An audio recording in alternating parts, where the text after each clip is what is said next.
Hello friends, welcome back to my channel Priyanka Pinkal mini vlog. Priyanka Pinkal mini ভ্লগে তোমাদের সকলকে স্বাগত। আজকের ভ্লগটা দেখে বুঝতেই পেরেছো রঘুনাথগঞ্জের রথযাত্রার ভিডিও। তো ভিডিওটা অবশ্যই লাস্ট অবধি দেখতে থাকো, কখনোই কোনো কিছু মিস করো না। তো চলো ভিডিওটা শুরু করা যাক।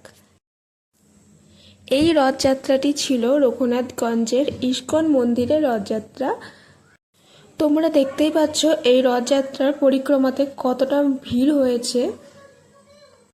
তো আমরা চলে গিয়েছিলাম এই রথটি দেখতে।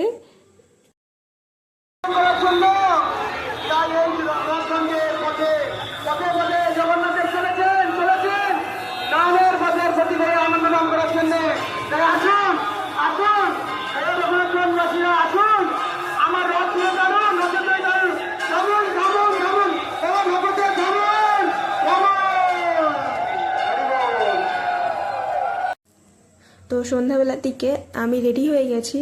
আমি আর আমার মা দুজনে মিলেই যাব মেলা দেখতে। তো চলো যাওয়া যাক। পৌঁছে গেছি, দেখো এটা হচ্ছে গোডাউন কলোনির রথ। তো দেখতে পাচ্ছ কতটা ভিড় হয়েছে এখানেও। তো এবার চলো তোমাদেরকে রথটা দেখাই। এই যে সেই রথ। রাত হয়ে গিয়েছিল তাই সেরকমভাবে কোনো ভিডিওতে বোঝা যাচ্ছে না। তারপর আশেপাশে অনেক ছোট ছোট বাচ্চারা রথ তৈরি করে এনেছিল। তো তো দেখো তোমরা, অনেক কিউট কিউট রথগুলো ছিল। তারপরে চলে গিয়েছিলাম খিচুড়ি প্রসাদ নিতে।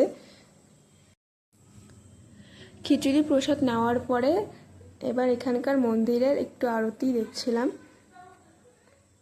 তো তোমাদেরকে দেখাচ্ছি, দেখো এই যে সেই রাধাকৃষ্ণের মূর্তি, এখানে আরতি হচ্ছিল, খুব সুন্দর। তারপর বেরিয়ে পড়লাম বাড়ি যাওয়ার উদ্দেশ্যে। ও হ্যাঁ, বাড়ি যাওয়ার আগে পাঁপড় কিনেছিলাম। রথের দিন যদি পাঁপড় না খায় তো ঠাকুর তো রাগ করবে, তাই না? তো চলো যাওয়া যাক বাড়ি।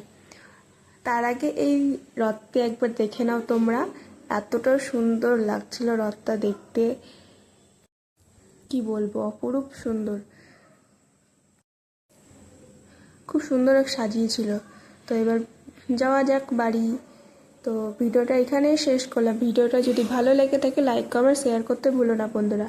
Bye bye.